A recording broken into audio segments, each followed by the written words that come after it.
Vaheguru Ji Ka Khalsa, Vaheguru Ji Ki Fateh. Welcome to the segment of Coach Gurbani's a-sabad-a-day. We're reciting the 30th pauri or stanza of Gaudi Ki War, Mahalla Chautha. The Salok. Salok Mahalla Chautha. Tapa na Hovai, ਅੰਦਰੋਂ ਲੋਭੀ ਨਿਤ ਮਾਇਆ ਨੂੰ ਫਿਰੈ ਜਜ ਮਾਲਿਆ ਅੱਗੋਂ ਦੇ ਸੱਦਿਆਂ ਸਤੇ ਦੀ ਭਿਖਿਆ ਲਏ ਨਾਹੀ ਪਿੱਛੋਂ ਦੇ ਪਛਤਾਏ ਕੈ ਆਣ ਤਪੇ ਭੂਤ ਵਿੱਚ ਬਹਾਲਿਆ ਪੰਚ ਲੋਕ ਸਭੇ ਹੱਸਣ ਲੱਗੇ ਤਪਾ ਲੋਭ ਲਹਿਰ ਹੈ ਗਾਲਿਆ ਜਿੱਥੇ ਥੋੜਾ ਧਨ ਵੇਖੈ ਤਿੱਥੇ ਤਪਾ ਪਿੱਟੇ ਨਾਹੀ ਧਨ ਬਹੁਤੇ ਡਿਠੈ ਤਪੇ ਧਰਮ ਹਾਰਿਆ ਭਾਈ ਇਹੋ ਤਪਾ ਨਾ ਹੋਵੀ ਬਗਲਾ ਹੈ ਬਹਿ ਸਾਧ ਜਨਾ ਵਿਚਾਰਿਆ ਸਤਪੁਰਖ ਕੀ ਤਪਾ ਨਿੰਦਾ ਕਰੈ ਸੰਸਾਰੀ ਕੀ ਉਸਤਤੀ ਵਿੱਚ ਹੋਵੇ ਏਤ ਦੇਖੈ ਦੁਖੈ ਤਪਾ ਦੇ ਮਾਰੀ ਮਹਾਂਪੁਰਖਾਂ ਕੀ ਨਿੰਦਾ ਕਾ ਵੇਖ ਜੈ ਤਪੇ ਨੂੰ ਫਲ ਲੱਗਾ ਸਭ ਗਿਆ ਤਪੇ ਕਾ ਘਾਲਿਆ ਬਾਹਰ ਬਹੇ ਪੰਚਾਂ ਵਿੱਚ ਤਪਾ ਸਦਾਏ ਅੰਦਰ ਬਹੇ ਤਪਾ ਪਾਪ ਕਮਾਏ ਹਰ ਅੰਦਰਲਾ ਪਾਪ ਪੰਚਾਂ ਨੂੰ ਓਗਾ ਕਰ ਵੇਖਾਲਿਆ ਧਰਮ ਰਾਏ ਜਮ ਕੰਕਰਾ ਨੂੰ ਆਖ ਛਡਾਇਆ ਇਸ ਤਪੇ ਨੂੰ ਤਿੱਥੇ ਖੜ ਪਾਇਓ ਜਿੱਥੇ ਮਹਾ ਹਤਿਆਰਿਆ ਫਿਰ ਇਸ ਤਪੇ ਦੇ ਮੋਹ ਕੀ ਕੋਈ ਲੱਗੋ ਨਹੀਂ ਇਹ ਸਤਿਗੁਰ ਹੈ ਫਟਕਾਰਿਆ ਹਰ ਕੇ ਦਰ ਵਰਤਿਆ ਸੋ ਨਾਨਕ ਆਖ ਸੁਣਾਇਆ ਸੋ ਬੁੱਝੈ ਜੋ ਦਇ ਸਵਾਰਿਆ. So this entire passage speaks of a tapa. A tapa is one who, literally it means one who practices abstinence and austerities. But in this passage, it is pointing also to hypocrisy, the hypocrisy of appearing religious or spiritual and being quite the opposite on the inside. So we all live hypocritical lives, and we probably will recognize this tapa that the Guru is referring to, and it seems like this is being taken from events that occurred during the Guru's lifetime, examples. So let's reflect on the hypocrite that the Guru is pointing to and identify the hypocrite in ourselves.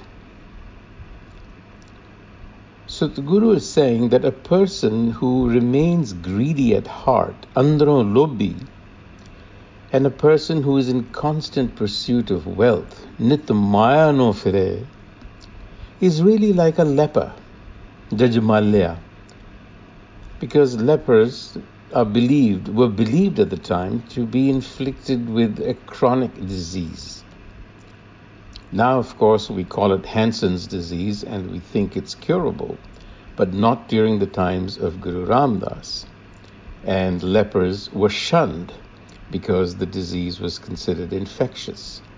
So the Guru uses Jajmalya to describe the afflicted state, the chronic affliction, which in this context is is ego. In the context of Sikhi is the ego. That is the leprosy. That is the affliction, which is chronic. How mein tirag rog hai, daru bhi sumai. So the Guru says such a person cannot be a tapa. Tapa na hovai. So you see, you cannot be religious in any sense of the word if you harbor greed in your heart.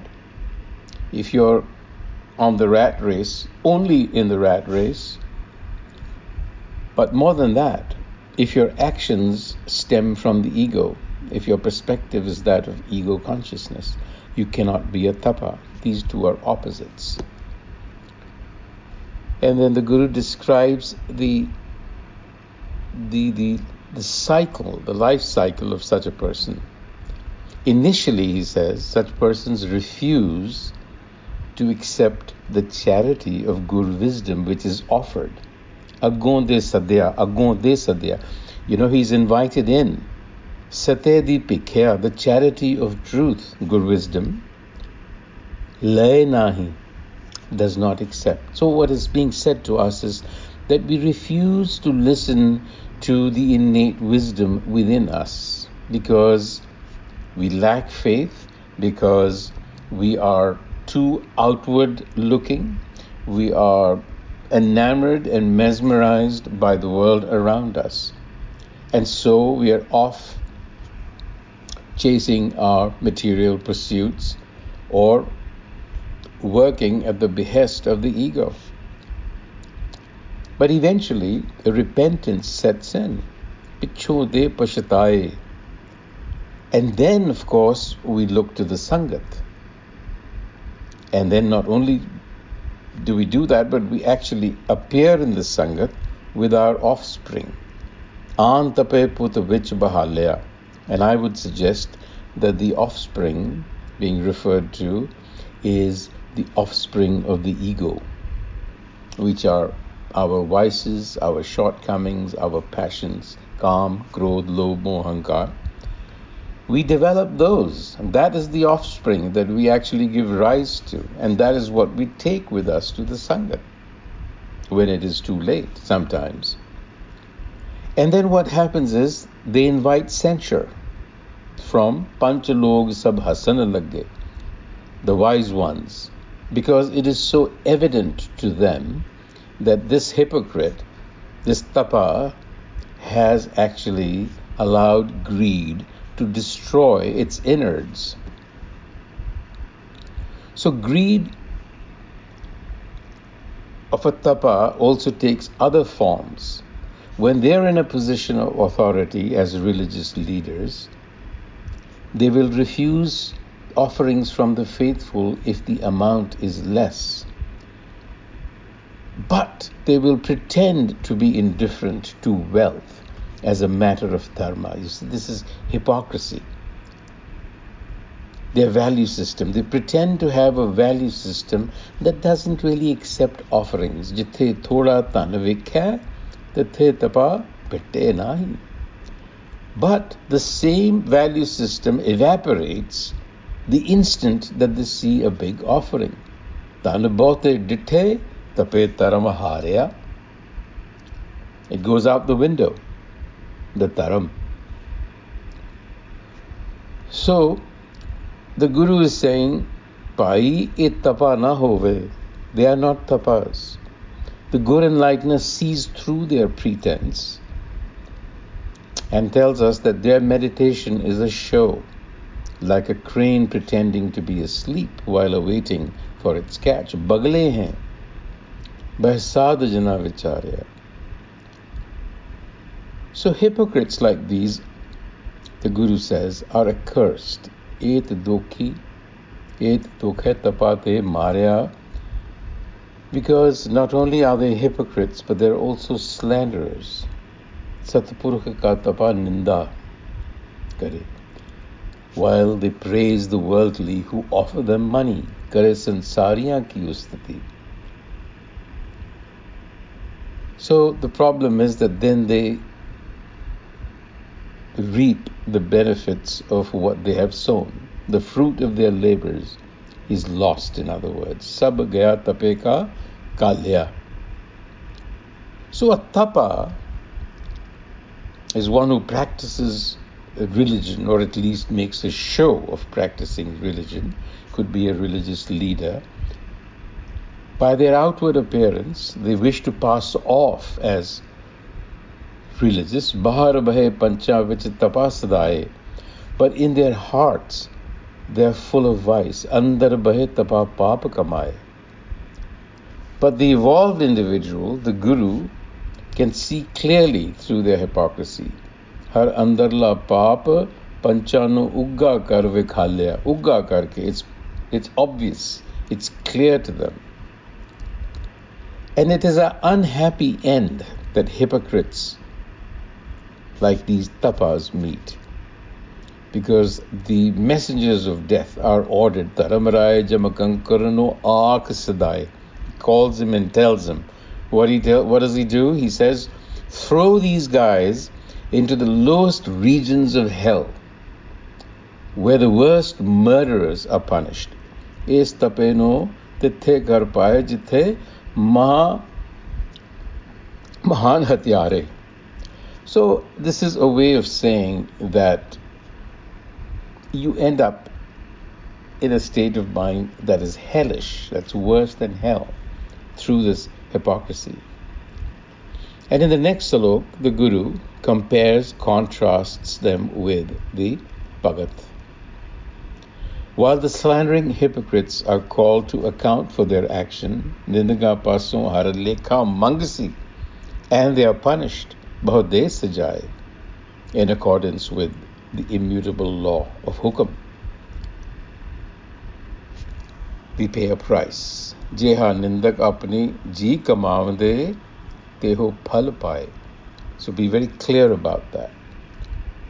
Because what transpires very deep within our minds, andar kamana, inevitably comes to the surface through our actions. Sarpar ugra, sarpar for certain will surface, no matter that we think in the deepest recesses of our minds. Pave koi bhai, dharti vich kamaye. And now to the Bhagats.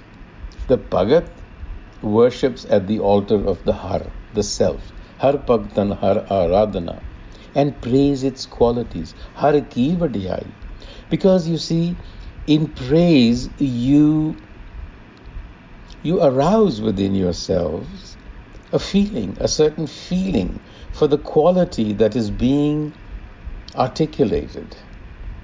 And that then starts to fill the mind, the quality itself. And then they also engage in kirtan, the Bhagats, singing of praises. Nit gayende and Haranam Sukhadai. They find the qualities of herself comforting.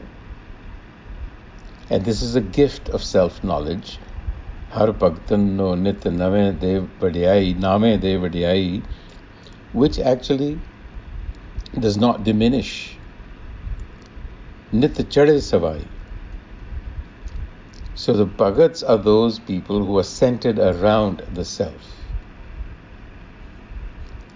And in the Pauri, the Guru says, the Har self, the essence of the Creator within us, protects its servants. Bhagat jana ka rakha har aap hai. What can anyone possibly do to them? The protector is the greatest, so fear not that anyone can harm you. On that note, Vaheguru Ji Ka Khalsa, Vaheguru Ji Ki Fateh.